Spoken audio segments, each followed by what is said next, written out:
লাচ্চা পরোটার সাথে যদি এরকম মোগলাই চিকেন থাকে তাহলে তো জমে ক্ষীর। পুজোর সময় হবে নাকি এরকম একটা চিকেন?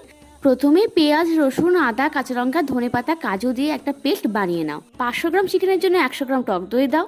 ধনে গুঁড়ো, জিরে গুঁড়ো, গরম মশলা গুঁড়ো আর গোলমরিচ গুঁড়ো, কসুরি মেথি দিয়ে ভালোভাবে একটা পেস্ট করে চিকেনের সাথে মাখিয়ে আধ ঘন্টা রেখে দাও। হলুদ গুঁড়ো আর তার সাথে সামান্য পরিমাণ নুন দিতে ভুলো না। এরপর একটা প্যানে ঘি গরম করে একটা একটা করে চিকেন এদিক ওদিক করে হালকা করে ভেজে নাও। দুদিকটা ভালোভাবে ভাজা হয়ে গেলে একটা জায়গায় রেখে দাও। একই প্যানে আর একটু সর্ষের তেল নিয়ে গোটা গরম মশলা আর আগে থেকে যে পেঁয়াজের পেস্টটা ছিল সেটাও দিয়ে দাও। 5 থেকে 6 মিনিট কষানোর পর সামান্য পরিমাণ জল দাও। আরও ভালোভাবে কষিয়ে একটা একটা করে চিকেন এবার দিয়ে দাও।